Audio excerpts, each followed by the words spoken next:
Hello, it's Friday and I'm live again here with you talking about other aspects of anxiety, of depression, identity, and how we show up in the world. I'm just quickly trying to get this on my phone. Let me just turn the volume down.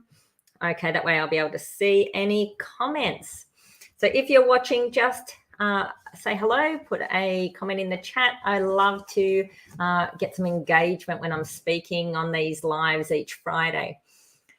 Today's topic is talking about identity, talking about am I lovable? Am I lovable to myself? And self-love is one of those things that it's kind of hard to know if you have it or if you don't have it. And it's the kind of thing where if you truly, truly like, love, and accept yourself, then life becomes a whole lot more comfortable.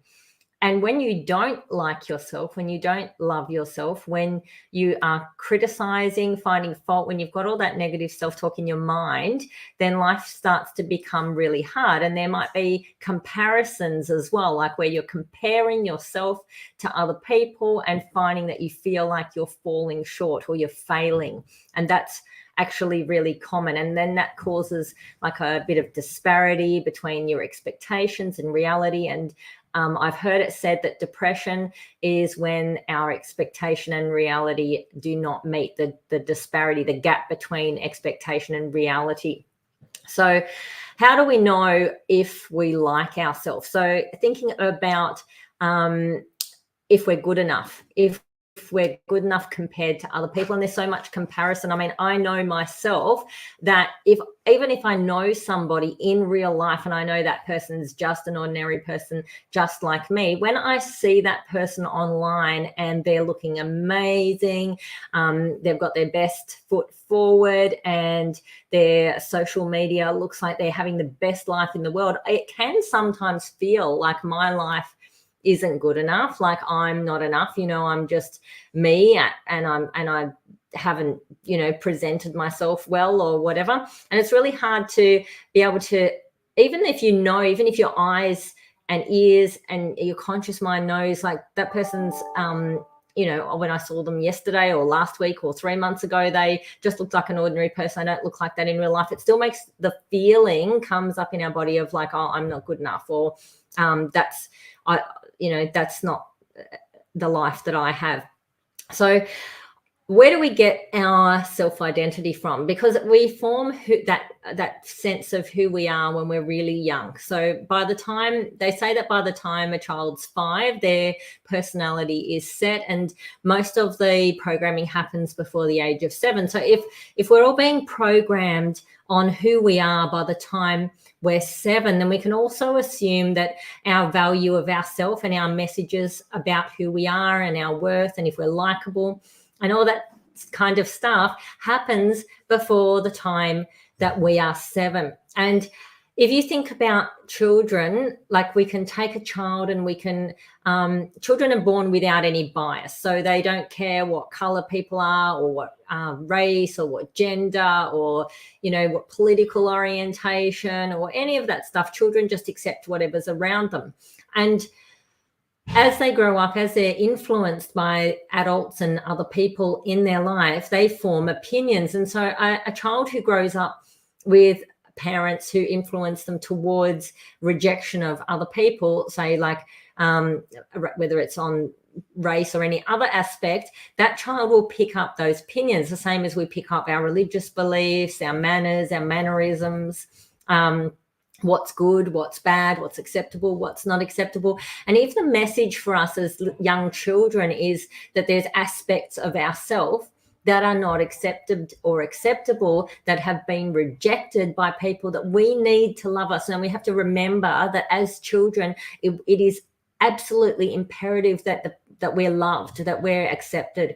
And so we will do whatever it takes to be able to gain that love and approval from our caregivers. So if the people that are loving us and caring for us or influencing us or are responsible for us are making us feel that there's aspects of us that are bad or not accepted, then what happens is we deny those parts of ourselves. And that could be as simple as the part that speaks up. That could be as simple as the part that has a voice, or the part that, has an opinion, or anything. It can be any part of us. It could be our gender. So sometimes when parents have a desire to have, say, for example, they really want a boy or they really want a girl, and they have the opposite, then there's that disappointment there, that feeling that, like, dad really wanted a boy and I turned out to be a girl, or vice versa. So any part of us that we feel that was not wanted or accepted, we often will shrink that part of ourselves, hide it deep down. And that can be things like anger. And I often see people, I'm not an angry person. I've never been an angry person. That's just not who I am. If as children being angry was highly frowned upon, like, don't you dare behave like that, that's not nice, nice girls don't, or nice boys don't behave that way, instead of acknowledging that there's this emotion that we have that needs to be expressed, and that it's a natural part of being a human being is to experience anger. Anything that has been shut down by our caregivers and rejected, we suppress. It's not safe for us to have those things. So if we have that, then it's like that, something about me is bad, something about me is unacceptable. And once we've learned that, and that's been programmed in our unconscious, remembering that all of this stuff that's programmed before the age of 7 is in our unconscious mind. And once it's in our unconscious mind, we're not actually even really aware that it's there. So our kind of opinions on certain things are just programmed in. So we walk around thinking, this is what I think, this is what I feel, this is who I am. And in actual fact, it's just been programmed into us. So it's hard to rationalize what parts of what we believe are useful to us and which parts are not useful to us. But when it comes to loving ourselves and having our own identity, it's kind of like, when somebody has, like, just say, for example, you've heard bad rumors about another person. You've heard people say, that person's not good or dishonest or did this or did that. Even if those rumors are not true, and even if later they're found to be untrue, those bad rumors always stain, they stick, they affect how we view people. And so it makes sense that we actually are affected by the bad rumors that have been put onto us. Even if we know that we're not whatever it was that person said about us, it still leaves a stain on us about how we feel about who we are. So it does matter what other people have said to us, how other people have treated us.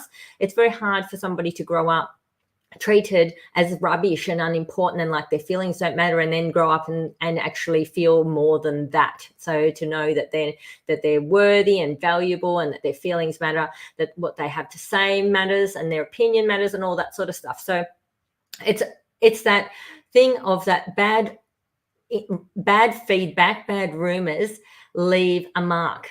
Hey Tracy, how are you? So that then creates like a doubt, like it's like a lack of faith in ourselves. I've been coughing today. So we need to actively, positively reinforce in ourselves some positive things. Loving yourself is not a passive thing. So if you think about when you start a new relationship with somebody,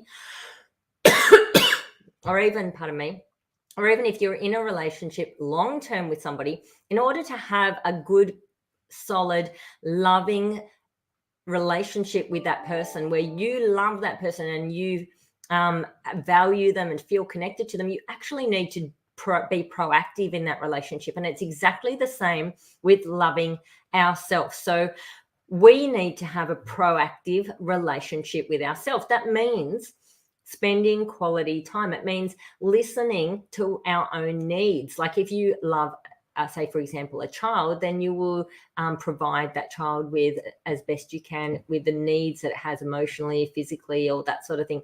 It's the same thing with ourselves. We need to look after our needs.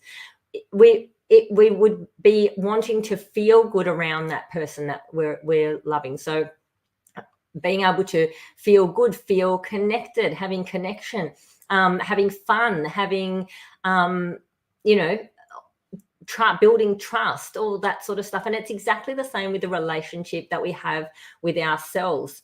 So there's a comment there. It's so easy to do that for others, but it is a mind shift to do it for ourselves. It is a mind shift. Absolutely, it's a mind shift, because we're so used to just waking up in the morning and living with the programming that we had in the past. And often, and I see this a lot with people who, you know, are adults and have been doing it all their life, putting yourself last, like putting your own needs last, putting other people first, because we're taught that it's important to be generous and be caring and be kind and all that sort of thing, which is absolutely true. It's part of our true nature, is to be caring, kind, etc. But it's also important to be caring and kind and generous to ourselves. And it's like that thing in the aeroplane where it says put your own mask on first, because otherwise you can't help anyone else. So what I see all the time is people putting other people's stuff on, but never taking the time, and then wondering why,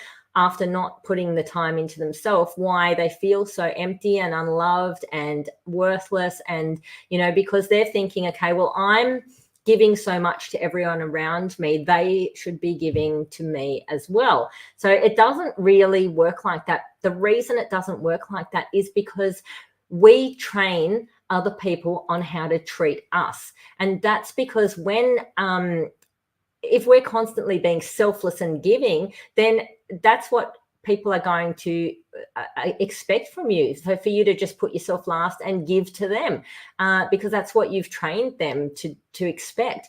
Whereas if you are able to say, no, I need to do this for me, this is my time, this is my space, no, I'm important too, what I think matters, what I feel matters, and show that actively. So it's an active process. It's a doing word. It's not just what you say out of your mouth. Words have absolutely very minimal interaction. So I see it all the time in relationships, and I was guilty of this in my previous relationship, is where you will get confused because you're saying, well, I've told this person what I need. I've told them what is not working. I've told them X, Y, Z. But at the same time as speaking this stuff, communication, verbal communication, is really ineffective if it doesn't align with your actions. So if my actions are, I'm going to be a doormat, I'm going to just serve everybody else, I'm going to not stand up and put myself first, I'm not going to have boundaries or that kind of thing, then that's what I'm going to get, because people will always push to the parameter, to the edge.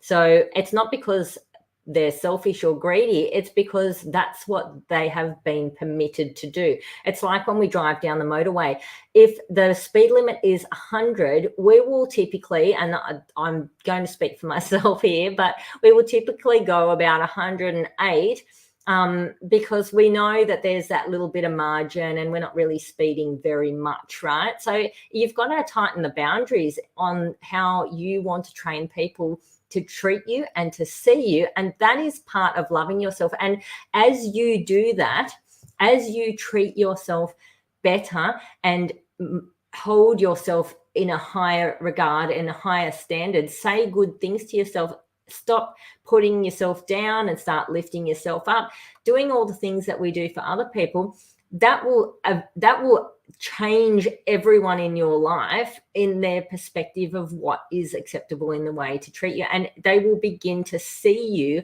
as more valuable, more precious. And I don't know if you've ever met someone that you think, oh, that person's a really lovely person, but, you know, that they're just, there's not a lot of, it's you almost feel bad because you're not valuing that person. And the reason that you're not valuing that person is because they don't demand you to value them, and they don't demand you to put them first. And then you'll meet somebody else and you may not even like this person as much as the other person, but because they have such strong sort of principles on how they expect you to show up, you will do more for the person that isn't as precious to you than you will do for the person that you like more, because of the way that these two different people have set up their own way of being treated and treating themselves. So it's about how you treat yourself is how everyone else will treat you, basically. So I guess that's something to think about. How does this relate to anxiety and depression? Okay, so basically low self-worth, low self-esteem will cause low boundaries, will cause low identity, will cause self-criticism. Being able to flip that around, tighten it up, and practice it. It's a practice thing. It really is. It is about creating a new way of talking to yourself, creating a new way of looking at yourself, creating a new way of spending time with yourself. And that's as simple as just creating small habits that you can put into place. And so if you think about something you can do this week that will show yourself that you are worthy, that you are lovable, and you are valuable and precious, and whether that's just a sentence in the mirror or whether it's giving yourself a treat, I encourage you to do that this week. Have a beautiful day, beautiful rest of today, as the sun's actually out in Sydney, and a fabulous weekend. Talk soon.